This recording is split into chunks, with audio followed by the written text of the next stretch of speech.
मयूरेश जोशी को भी जोड़ लेते हैं कार्यक्रम में। Mayuresh, good morning, wish you a very happy new year. बताइए, नए साल को हम किक ऑफ कर रहे हैं, मूड माहौल कैसा? एकदम चुस्त?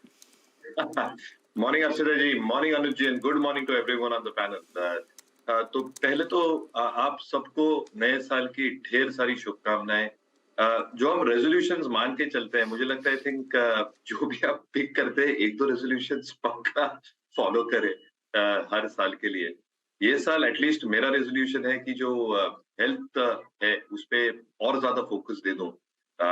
हेल्थ रिलेटेड एक्टिविटीज, वेल्थ तो बनते जाएगी, उसमें कोई इशू नहीं है, staying with equity markets and the buoyancy and the compounding और जो इंडिया स्टोरी है। बट हेल्थ पे बहुत फोकस देना चाहिए, specifically in the stressful times जहाँ पे हर तरफ से स्ट्रेस आते जाता है। तो आई थिंक हेल्थ पे जरूर ध्यान दे सब लोग, and wealth and prosperity will follow health as you go along. जहां तक आई थिंक मार्केट्स का सवाल रहा, I think over the weekend 31st I think काफी दोस्त लोगों के साथ था, काफी चर्चाएं हुई क्योंकि अलग अलग इंडस्ट्रीज अलग अलग सेक्टर से हैं। पार्टी तो की बट आई थिंक काफी डिस्कशंस भी हुए around markets and economy, and everybody was probably buoyant at this point of time. थोड़े दोस्त जो पैसे मैनेज करते हैं outside India, they are very very hopeful at this point of time when it comes to the India story. जो FI का perspective है और जो हाई नेटवर्क इंडिविजुअल्स हैं वो आर लुकिंग एट इंडिया। तो I think the India growth story continues. Volatility जरूर रह सकती है अगले वर्ष के लिए when it comes to earnings, थोड़ा हाई बेस जरूर है, but I think over a longer period of time अगर लंबा व्यू हो तो India story is the story, not just for this decade मैं मानता हूँ, बट अगले कई दशकों के लिए। हैविंग सेड दैट, हम एट विलियम ओनियल हमेशा फॉलो करते हैं एक डिस्ट्रीब्यूशन डे पैटर्न। आज जो मार्केट साइकिल है वो रैली अटेम्प्ट में है, अगर एक फॉलो थ्रू डे दिखता है अगले कुछ दिनों में तो हमें लगता है तो मार्केट की एक स्टेबिलिटी है, ये बरकरार रहने की पूरी हम उम्मीद या कोशिश लगाए बैठे हैं। हाउएवर आई थिंक अगर डाउनसाइड ब्रीच होती है तो शायद थोड़ी वॉलेटिलिटी जरूर रहेगी, इसलिए हम एक बाय वॉच लिस्ट क्रिएट कर रहे हैं, जो कंडीशनल बाइज हो सकते हैं। जो अमित सेठ साहब ने कहा था पावर कंपनीज के बारे में, I think we also have PFC on our buy watch list. दो तीन चीजें हो रही हैं पूरे सेक्टर के लिए। एक आई थिंक जो ग्रोस एनपीएस थे, जितनी दिक्कतें इनकी बैलेंस शीट पे आ रही थी because of state electricity boards time पे पैसा नहीं दे रही थी, stickiness in terms of electricity payments, कई क्वार्टर्स और वर्षों तक का अच्छे खासे रेजोल्यूशन आने लगे और वो दिख रहा है जीएनपीएस और नेट एसेट रेशियोज में। पीएफसी की स्पेसिफिकली अपर बात करें तो GNPS have come down to 4.75%, NPS at 1.3 odd percent. तो आई थिंक जो एक स्टेडी स्टेट दिख रहा है of reduction of asset stress on the balance sheet, that is very very obvious. दूसरा आई थिंक जो गवर्नमेंट रिफॉर्म्स है और जो गवर्नमेंट का एक बूस्ट मिल सकता है बजट को पावर रिफॉर्म्स को लेके, हमें लगता है कि जो डिसबर्समेंट्स हैं वो अच्छे खासे बढ़ सकते हैं। जो क्रेडिट कॉस्ट की हम बात कर रहे हैं, थोड़ी दिक्कतें जरूर आई थी पिछले दो तिमाहियों में, but I think that should start stabilising at around 3.5-3.6%। और जो डिसबर्समेंट्स का ट्रैक्शन है, both because of government policy boost that can come out of the budget at this point of time, और दूसरा जो पाइपलाइन सपोर्ट है, जो sanction pipeline खुद है पीएफसी की, वो आई थिंक एक जबरदस्त सहारा देती है। कैश फ्लो स्ट्रॉन्ग है, आरओई स्ट्रॉन्ग है, and dividend yield remains one of the best at this point of time. I think 8-8.5% की डिविडेंड यील्ड है जो डाउनसाइड को प्रोटेक्ट करती है। ओके। पीएफसी, हर्षदा जी, अनुज जी हमारे बाय वॉच लिस्ट पे है। पैसेंजर व्हीकल साइड पर अभी भी थोड़ी सी नरमी, लेकिन ये सीवी सेल्स बहुत ही शानदार साबित होते हुए दिखाई दे रहे हैं। काबा साहब ने तो एक थम्स अप दे दिया।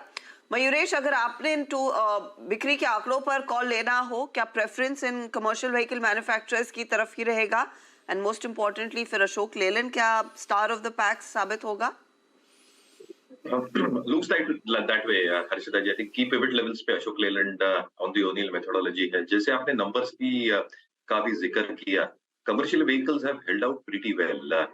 जो केपेक्स एक्टिविटी सेकंड हाफ में स्टार्ट होगी फ्रॉम लास्ट मंथ इटसेल्फ, और जो कैपिटल एक्सपेंडिचर पे स्पेंडिंग हो सकती है सरकार से over the next few quarters as general elections come round, जो एलोकेशंस हो सकते हैं बजट में for the sector as a whole, मुझे लगता है आई थिंक कमर्शियल व्हीकल की बिक्री should stand out. Again, I think the kind of and the quality of commercial vehicles that are coming in, जो केबिन है, जो automation हो रही है, जो स्पेस मिल रहा है, generally I think that should do well. जो अशोक लेलैंड की आप बात कर रहे थे और जो अनुज ने बहुत सही तरह से कहा, जो लास्ट माइल कनेक्टिविटी हम कहते हैं, आई थिंक जो हाईवेज होते हैं और जो हाईवेज को कनेक्ट करता है देहातों तक का, वहां पे गडकरी जी का बहुत बड़ा एक एम्फेसिस रहा है।